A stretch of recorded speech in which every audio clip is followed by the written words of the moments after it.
আজকে আমরা এখানে আসতে বাধ্য হয়েছি, তার কারণ হলো এই যে গণতান্ত্রিক ব্যবস্থায় এবং পরিষদীয় রীতিনীতিতে কতটা সিস্টেম, আমার তো 36 বছরের অভিজ্ঞতা, কি মেনে চলা উচিত। এখানে যে যে রাজনৈতিক দল আছে তারা তাদের বক্তার নাম ঠিক করবে এবং সেই নাম চিবিপের হাতে দিয়ে দেবে। প্রথম দিন থেকে শুরু হয়েছে যে আমি যে বিশেষ একটি সাবজেক্টের উপরে কুণালকে বলতে দেব। প্রথম দিনেই আমি অবাক হয়ে গেলাম, কুণালের নাম বদলে আমার নাম দিয়ে দেওয়া হয়েছে। আমি কি ওকে চার্জ করলাম যে তুমি এটা পাল্টাবার কে? তুমি তো পাল্টাবার কেউ নয়। দ্বিতীয় দিন আবার যখন কুণালের নাম দিলাম, আবার ওর নাম কেটে আমার নাম বসিয়ে দেওয়া হয়েছে। তখন আমি ওকে খুব কড়া ভাষায় বলার পর বললো, ঠিক আছে, আমি একটু আলোচনা করে দিচ্ছি। ওর ওপর আমার নামটা বলতে একটু হয় আর কি, ওদের দলের যে নেতা আর কি, তার নির্দেশ আছে কুণালের নাম দেওয়া যাবে না। আসলে বিজেপির পৃষ্ঠপোষকতায় ওদের দলটা তৈরি হয়েছে, স্বাভাবিকভাবে হয়তো নির্দেশ আছে আরো উপর থেকে কোন জায়গা থেকে, যে কারোর জন্য কুণালকে বলতে দেবে না। আজকে ও হোমেতে কুণালের নাম ছিল। কি অদ্ভুত ব্যাপার, কুণালের নাম ছিল, কুণালের নাম নেই, সেখানে আলিফার নাম দিয়ে দেওয়া হয়েছে। অথচ ও জানে না, চোখে বলতে দেওয়া হচ্ছে ওর নাম দেওয়া হয়েছে, সেটুকুও জানে না। অর্থাৎ পরিষদীয় রীতিনীতি যে মিনিমাম এবিসিডি, সেটা ওরা জানে না। টার্গেট কুণালকে ওরা বলতে দেবে না। এবং আজকে এটা কখনো হতে পারে না, এটা কখনো হতে পারে না একটা সদস্যকে বলতে দেবে না। কি কারণে বলতে দেবে না? সে তো সাসপেন্ডেড নয়, সে তো কোন রকম ভাবে এমন কোনো অপরাধ করেনি যাকে বলতে দেওয়া যাবে না। আমি যদি নাম দিই, আমার দলের নেতা আমি নাম দিলে ও দিতে বাধ্য, এটাই পরিষদীয় নিয়ম। অথচ সেই নিয়ম ওরা মানছে না এবং সেই নিয়ম না মানার সাহসটুকু যোগাচ্ছেন সেখান থেকে, সেটা যারা সরকার চালাচ্ছেন তারা সাহস যোগাচ্ছেন। বলো এবার। দেখুন, বিষয়টা হচ্ছে এই যে এটা বিধানসভায় পরিষদীয় নীতি অনুযায়ী বা রীতি অনুযায়ী সরকার পক্ষের মুখ্য সচেতক সরকারের দিকের সবার নাম দেন, আর বিরোধী পক্ষের মুখ্য সচেতক বাকিদের বক্তাদের নাম দেন। এবার সেই জায়গাটায় জোর করে অনৈতিকভাবে এই বিরোধী পক্ষকে স্বীকৃতি দেওয়া হয়েছে, যেটা হচ্ছে বিচারাধীন। বিজেপি চাইছে সরকারও তারা চালাবে, বিরোধীটাও তারা চালাবে, পোষা বিরোধী। কড়া সমালোচনা, প্রকৃত সমালোচনা তারা নেবে না। এর আগেও একাধিক গুরুত্বপূর্ণ জায়গায় গুন্ডা দমন বিল শোভনদা আমার নাম দিয়েছিলেন, তাই নেই। আজ পুলিশ বাজেট শোভনদা আমার নাম দিয়েছিলেন, দেয়নি, তার বদলে আলিফাকে দিয়েছে। আচ্ছা, আলিফাকে যে দেবে, আলিফা যে তৈরি হয়ে আসবেন তারও কোনো স্কোপ নেই, কারণ তিনি জানেন না যে তার নাম আছে। তিনি এখানে এসে দেখছেন তার নাম, অর্থাৎ যেন কোনো ধারালো বক্তৃতা পুলিশ বাজেটে না হয়। তার কারণ বাকি যারা বলবে তারা তো পোষা বিজেপির মিটিং। এবার আমি দেখেই বিষয়টার বিরোধিতা করেছি। আমি শোভনদাকে জিজ্ঞাসা করেছি, শোভনদা ওই অপোজিশনের আখরুজ্জামানকে বলেছেন। আমি আখরুজ্জামানকে জিজ্ঞেস করেছি, আখরুজ্জামান আমায় বললেন, কোনদা আপনার সঙ্গে সম্পর্ক খারাপ না, কিন্তু আমার উপর ইনস্ট্রাকশন আছে, আমি আপনার নামটা দিতে পারবো না। এটা কোনো কথা? বিধানসভায় আমি একটা ইলেক্টেড, করুণায় নয় তো। আমি তাকে বলেছি যে দেখুন, বিধানসভায় বক্তৃতা না দিতে পারলে আমার জীবন অচল হয়ে যাবে, আমি সেটা মনে করি না, বাট এটা আমার অধিকার। আজকে পুলিশ নিয়ে আমাদের বক্তব্য আছে, পার্টি দামি বিরোধীদের দিয়ে, দামি বক্তা দিয়ে আসল পয়েন্ট গুলো অ্যাভয়েড করে ফাঁকা মাঠে গোল দিচ্ছে বিজেপি। শুনলো না, বলো বসুন কথা হবে। স্পিকার ওদের গার্জেন অনৈতিকভাবে ওদের বিরোধী করেছে। স্পিকার চিৎকার করে বললেন আপনি বসে কথা বলুন, দাঁড়িয়ে কথা বলবেন। আর ওখানে আমি কোথায় বসবো, ওটা তো ওদের বেঞ্চটা। তো তারপরেও বললো যে আচ্ছা বসে বলো। আমি বসে বললাম। তাতে ওদের এক সিনিয়র বিধায়ক বললেন আপনি এদিকে চলে আসুন, আমাদের সঙ্গে চলে আসুন, আপনার বলতে কোনো সমস্যা হবে না। আমি দেখুন এই পাঠশালায় তো আমি পড়িনি, আমি বলার জন্য আমি গ্রুপ চেঞ্জ করবো, আমি এটা কোনো কাজের কথা? তারপরে আমি বলেছি অন্যায়ভাবে আমাকে আমার কণ্ঠরোধ করা হচ্ছে, এবং আমার বক্তব্য হচ্ছে এটা করছেন এই তথাকথিত বিটিম বিরোধী, তথাকথিত অনৈতিকভাবে পাওয়া বিরোধীরা, বাট এরা ইনস্ট্রাক্টেড অ্যান্ড কন্ট্রোলড বাই সরকার পক্ষ। তারা প্রকৃত বিরোধী চাইছেন না, তারা সাজানো পুতুল চাইছেন কিছু। এরপর আমি নীতিগতভাবে একটা প্রতিবাদ করি, কারণ আখরুজ্জামান তিনি অপোজিশন তথাকথিত বিতর্কিত চিফ হুইপ, বাট তার হাতে ক্ষমতা দিয়ে রেখেছে স্পিকার, আমাকে বলতে দিচ্ছে না, হ্যাংলার মতো নিজে বলবে। আর ওরা কি বলবে, ওরা কি বিরোধিতা করবে? ওদের তো বসিয়েছে বিজেপি, ওদেরকে বসিয়েছেই তো বিজেপিকে যাতে বেশি আক্রমণ না করা হয়। উনি যখন বলছিলেন আমি গিয়ে বললাম আপনি আমায় বলতে দেননি কেন, আপনি কেন আমার নাম কেটেছেন? তো তখন বাকিরা এলো, স্পিকার সাহেব বলছেন আপনি জায়গায় গিয়ে বসুন। মানেটা কি? দিনের পর দিন আমার কন্ট্রোল করা হবে, আমাকে বলতে দেওয়া হবে না। পুলিশ বাজেট আজকে আমি কত কদিন ধরে যে সন্ত্রাস চলছে সেটা আমি বলবো না? একের পর এক নারী নির্যাতন হচ্ছে সেটা আমি বলবো না? এসব পোশাকগুলোকে দিয়ে বক্তৃতা করাচ্ছে, আর আলিফাকে তৈরি হতে দেয়নি। তাতে এইসব এদের অনেকে এগিয়েছে না, অমুক তমুক হ্যান। তবে স্পিকার বললেন বিজেপির লোকেরা মানে মায়ের থেকে মাসির দরদ বেশি। আমি ওখানে বলছি ওদের 2-4 জন আসছেন, কিন্তু তবু বিজেপির কয়েকজনকে দেখলাম যেন মিটিংকে আগলে রাখতে পুরো মরিয়া, দরদ উঠলে উঠছে। তারপর স্পিকার সাহেব বললেন আপনাকে বার করে দেবো। তাই আমাকে বসিয়ে রেখেই বা আমার লাভ কি বলুন? আমার বসে থেকে লাভ কি? আমি বক্তা, এবং আমি মনে করি আমি খুব একটা খারাপ বলি না। আমার দলনেতা আমার নাম দিয়েছেন, আমরা সবাই ভাগ করে করে বিভিন্ন বাজেটে আমরা বলছি। এই নয় যে প্রত্যেকটা বাজেটে আমার নাম দিচ্ছেন, একটা বাজেটে আমার নাম দিয়েছে কেটে দেবে, গুন্ডা দমন বিল কেটে দেবে, সেন্সিটিভ ইস্যু বলতে দেবে না, পোষা লোকগুলোকে দিয়ে বলাচ্ছে।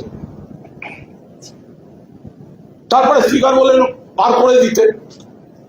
তারপর তো মার্শাল এবং তার বাহিনী মিলে আমাকে ধাক্কা দিতে ঘিরে চ্যান্ডোলা করে বার করল। এটা গণতন্ত্র? বক্তাকে বলতে দেবে না, এমএলএ কে বলতে দেবে না, তারা তাদের কাছ থেকে আমরা গণতন্ত্র শিখবো? আর প্রতিবাদ করতে গেলে চ্যান্ডোলা করে বার করে দেবে, গায়ে হাত দিচ্ছে। এসব করে আমাদের কণ্ঠরোধ করা যাবে না। আমি কি অপরাধ করেছি? আমি নির্বাচিত বিধায়ক, কিন্তু আমায় বলতে দেওয়া হবে না। কেন আখরুজ্জামান বলতে দেবে না? আমি ওর ফিসানি শুনে কি করব? আমাকে অমুক কারণ করেছে, আমার সঙ্গে তোমার ঝামেলা নেই, সব ন্যাকামি শুনে আমি কি করব? আমাদের তরফ থেকে কে বলবে সেটা তো আমাদের নেতা শোভনদেব চট্টোপাধ্যায় নাম দিচ্ছেন, ওরা কাটার কে? বলছে বাকি নাম নয়, একটা নামে ইনস্ট্রাকশন আছে, একদম ওপর থেকে ইনস্ট্রাকশন আছে, একে বলতে দেওয়া যাবে না। ভাবুন, ওপরটা কে? ওপরটা কে?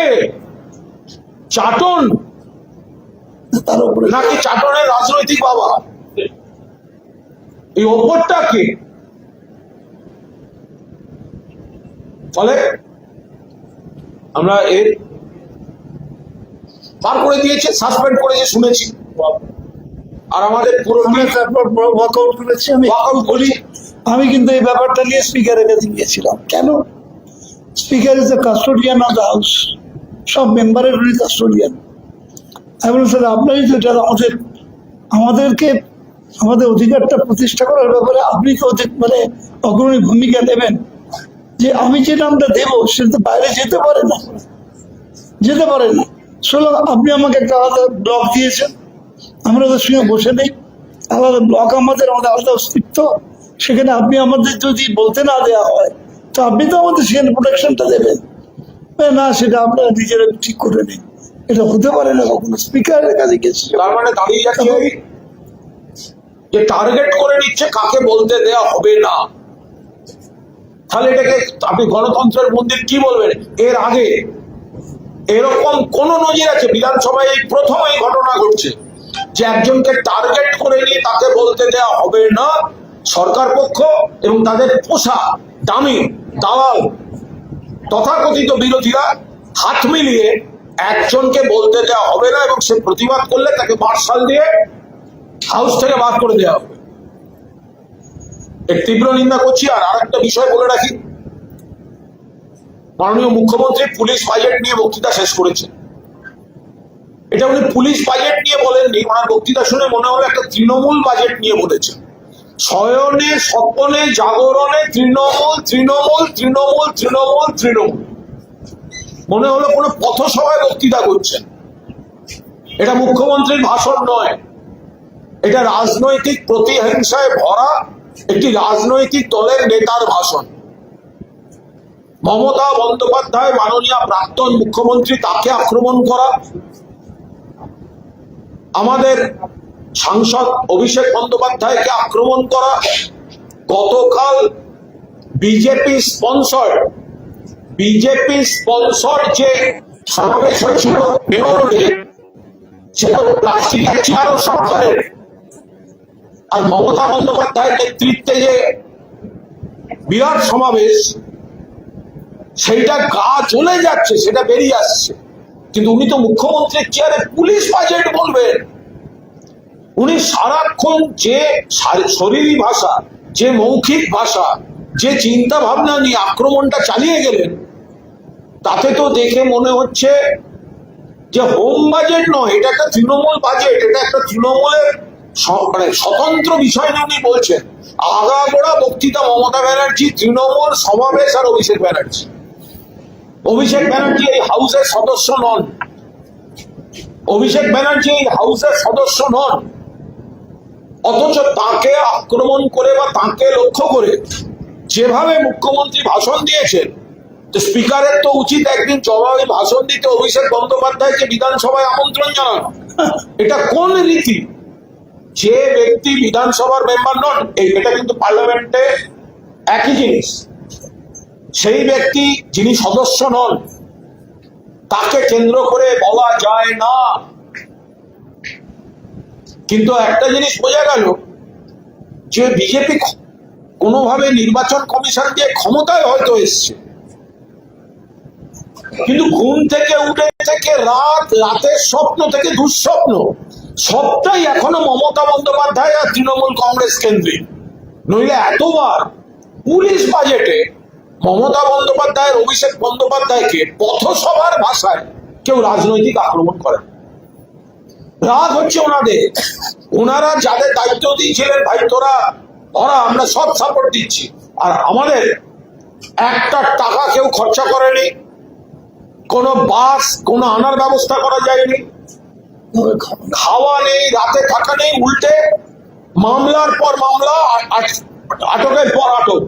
তারপরে মমতা বন্দ্যোপাধ্যায়ের জন্য কর্মীদের স্রোত আর চাটনদের শিবির স্পন্সার্ড বাই বিজেপি।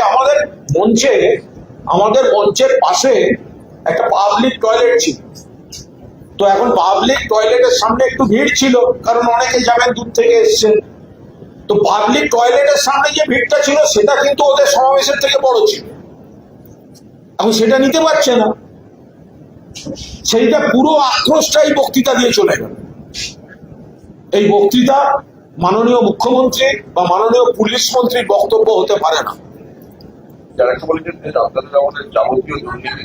আমরা বলছি উনি যেসব দুর্নীতির তদন্ত হবে হবে হবে হবে বলছেন, উনি 100 বার করুন, কিন্তু ওনার কারণ তারাতলায় বাড়ি ভাঙা নিয়ে বলতে গিয়ে উনি একটা সই দেখিয়ে বলেছিলেন, জানেন কার সই? উনি বলেছিলেন, আমরা বলিনি। কিন্তু সেই ব্যক্তি যেই ভালো তৃণমূল হয়ে গেল, উনি আর সেগুলো নিয়ে উচ্চবাচ্য করেন না। মুখ্যমন্ত্রী বলেছেন 80 থেকে 90টা ইলিগাল কনস্ট্রাকশন কে করেছে, সেই ব্যক্তি এবং তার ছেলের নাম মুখ্যমন্ত্রী বলেছেন।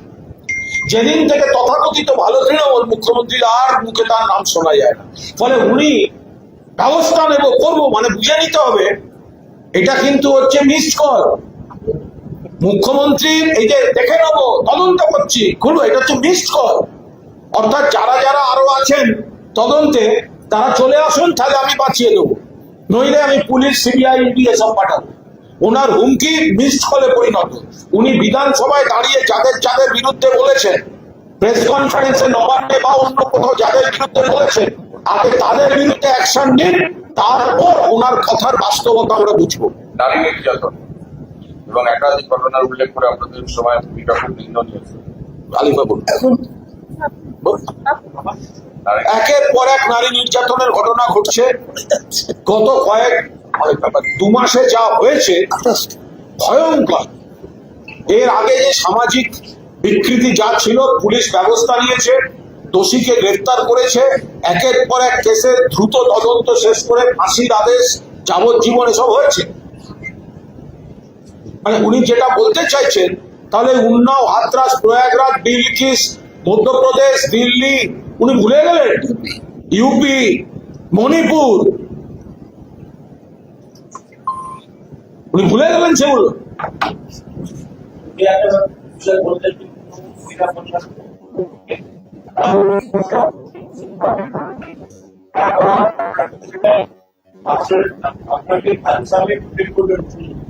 এই কথাটি খুব স্পর্শকাতর। এই কথাটি কিন্তু এটা গভীরভাবে দেখার কথা। কোন বালিকা, কোন শিশু, কোন মহিলার উপর কোন নির্যাতন কাম্য নয়, এবং যারা নির্যাতন করছে তাদের কঠিন শাস্তি দরকার। কিন্তু কঠিন শাস্তিটা দেবে কিন্তু আইন, পুলিশ। সেখানে যদি এরকম একটা বলা হয়, তারপর যদি দেখা যায় কার ওপর রাগ আছে, একটা এই ধরনের অভিযোগ খাড়া করে দিয়ে তারপরে একটা কোনো অশান্তি করে দিল, এইভাবে কিন্তু ছাড়পত্র দেওয়া যায় না। পাবলিক এটা তো মানে গণপিটুনি, অমুক তমুক ব্যবস্থা পুলিশ করুন। আর ওনাকে পুলিশ সেটা বলবেন কেন? উনি তো পুলিশ মন্ত্রী, ওনার তো বলা উচিত ছিল সঙ্গে সঙ্গে পুলিশকে জানান, পুলিশ ব্যবস্থা।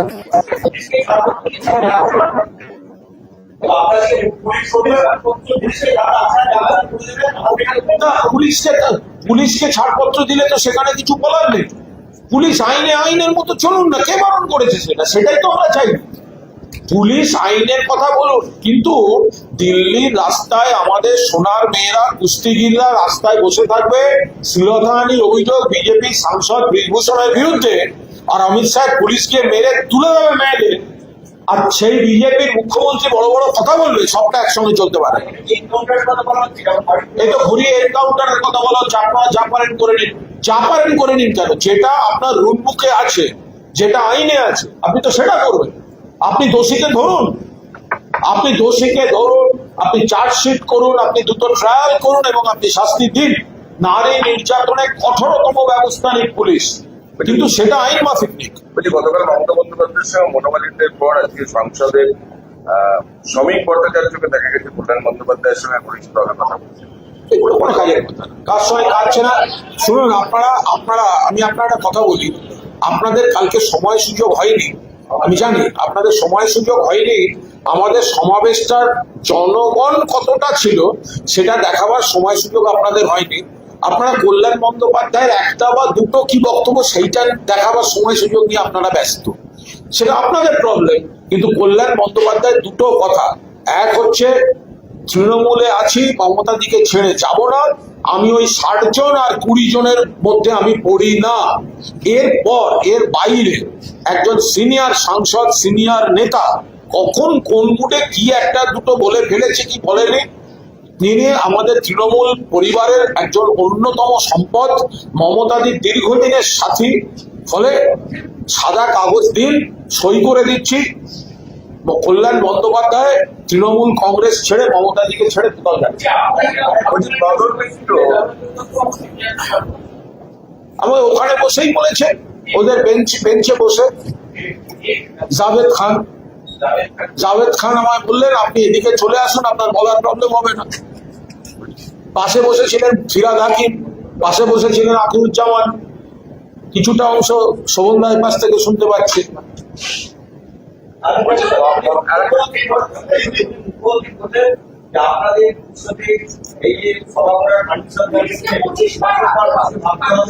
পুলিশ তো দেয়নি, পুলিশ তো হ্যারাসি করেছে, পুলিশ তো দেয়নি। আমাদের পারমিশন তো দিয়েছে কোর্ট। এবং এটা মাথায় রাখবেন,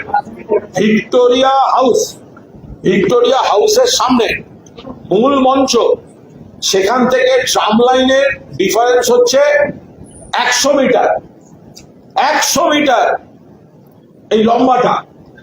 আর কাল যেখানে মঞ্চ ছিল আর যেখানে তারামণ্ডল, এটা 350 মিটার। ফলে মাথায় রাখবেন সবার সামনে কতজন, পেছনে কতজন। আমরা আদালতের রায় মেনেই করেছি, কিন্তু আমরা আদালতের রায় মানলেও আদালতকেও তো জনতার আদালতের রায়টাকেও মনে রাখতে হবে। আমরা তো নিয়ম মেনেই সংখ্যা বেঁধে রাখতে চেয়েছি, কিন্তু মানুষ যদি চলে আসেন তখন আমরা কি করবো? তখন পুলিশের কাজ করবো। অভিষেক বন্দ্যোপাধ্যায় মদন মিত্রকে একটা মানহানির নোটিশ দিয়েছেন এবং তার জন্য মদন মিত্র বা তৃণমূলের বিরুদ্ধেও অনেক কথা বলছেন। এই যে মানহানির নোটিশ, দেখুন, মদন মিত্রকে নিয়ে কোনো বাড়তি কথা বলতে চাই না, কারণ মদন মিত্র যা বক্তব্য সেটা হচ্ছে মদন মিত্র স্ত্রীকে ইডি চিঠি যাওয়ার পর। ফলে মদন মিত্র যা পারেন বলে যান, ওটাকে আমরা ধরে নিচ্ছি ইডির চিঠির অ্যানেক্স 4। ইডির চিঠি মিসেস মদন মিত্র এবং ছেলেদের কাছে যাওয়ার আগের দিন পর্যন্ত মদনদার স্টেটমেন্ট, আর ইডি যাওয়ার পর স্টেটমেন্ট আকাশ পাতাল। ফলে পরেরটা ধরবো কেন? ফ্যাক্টর তো হচ্ছে ইডির চিঠি। অভিষেক বন্দ্যোপাধ্যায় মানহানির নোটিশ দিয়েছেন। যদি আপত্তিকর কথা বলে থাকেন কারো সম্পর্কে, অভিষেক বন্দ্যোপাধ্যায় টাকা চিঠি দিয়েছে।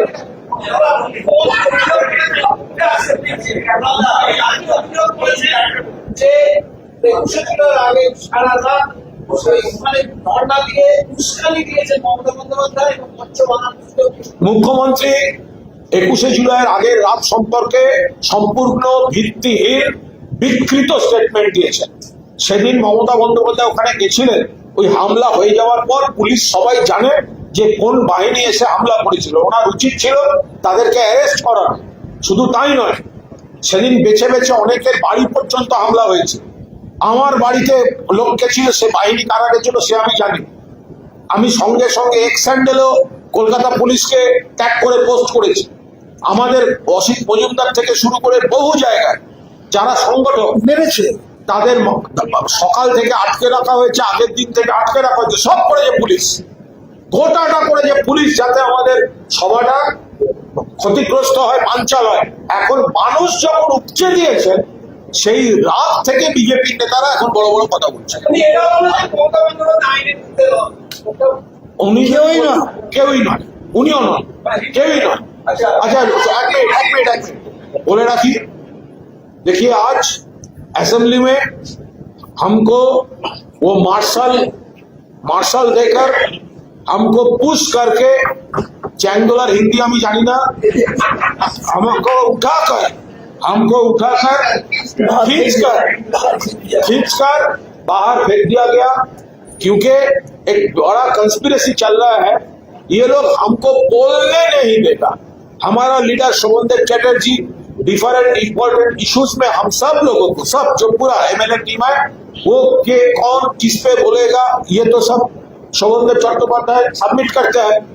तो वो कर रहा है, हमारा नाम देखते ही वो काट देता है। कौन काट देता है?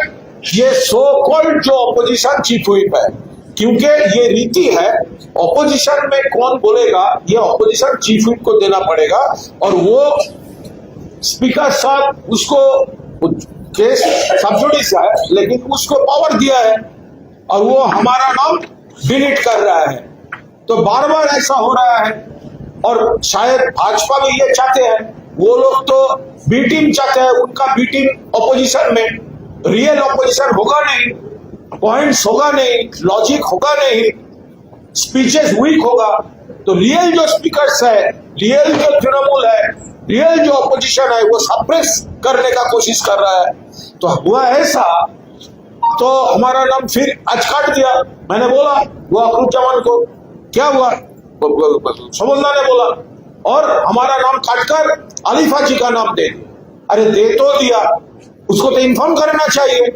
तो आलिफा तो प्रिपेयर्ड ही नहीं थे। तो आलिफा जब आज आया तब उसको उनको बोला गया अब बोलो होम बजट पर। कैसे बोलेगी वो, एक प्रिपरेशन का जरूरत। वो चाहते हैं कुणाल घोष ना बोले और इस कैंप से कोई पावरफुल प्रिपरेशन ही नहीं ले सकते हैं। वो डायलूट कर सकते हैं, डायलूट करने का कोशिश कर रहे हैं ये लोग।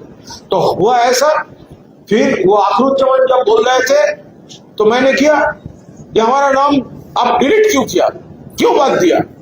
तो तब उसका चलन हुआ, वो चाटन जो कैंप है चाटन को, और इधर जो भाजपा है सब, वो भाजपा तो उनका कस्टोडियन है ना। स्पीकर साहब बोल रहे थे आप बैठ जाइए। अरे क्या बैठ जाइए, आप लोग कंस्पिरेसी करके हमको बोलने नहीं देगा। और जब मैं पूछूंगा तब आप बोल रहे हैं आप बैठ जाइए। क्यों बैठेगा, ऐसा कभी सुना? एक पर्सन को टारगेट कर रहा है, उसको बोलने नहीं देंगे ये लोग, कभी नहीं हुआ ऐसा, ये लोग कर रहे हैं। तो फिर स्पीकर बोल दिया मार्शल को, ये कुणाल घोष को बाहर फेंक दो।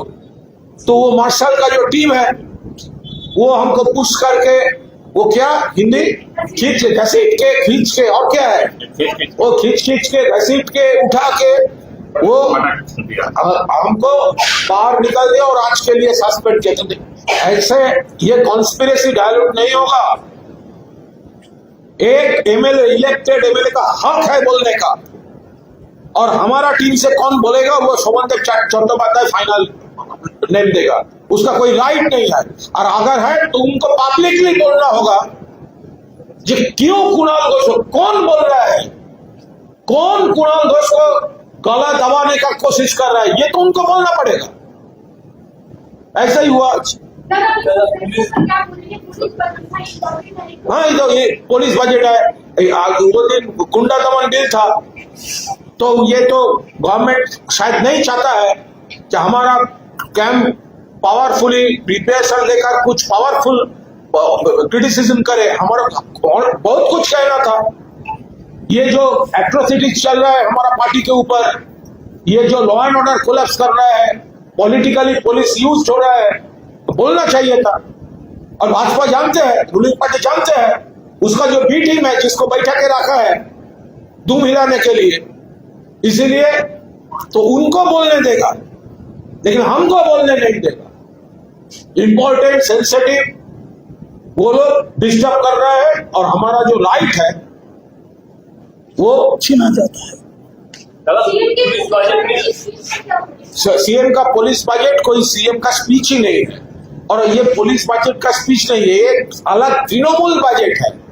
ये 3 लाख सब उनका मन में तृणमूल तृणमूल तृणमूल तृणमूल, ममता दीदी ममता दीदी ममता दीदी ममता दीदी, अभिषेक क्या ये स्पीच शुभेंदु अधिकारी के उनकी तरफ से और रिच और रेस्पॉन्सिबल स्पीच का एक्सपेक्टेशन था।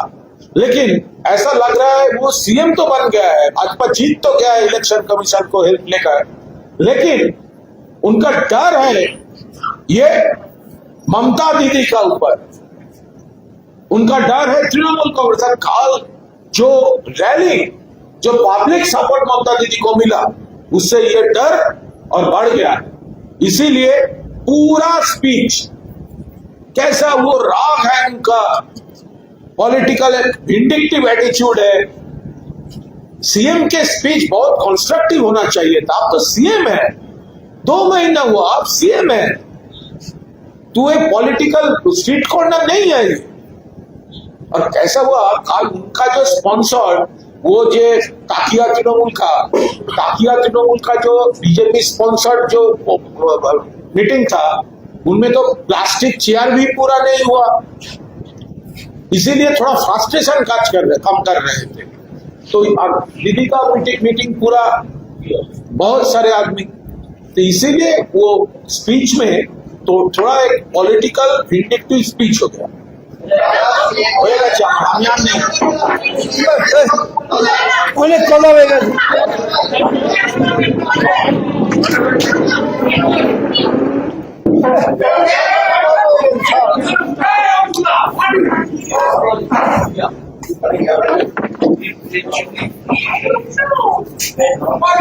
কি বলবো?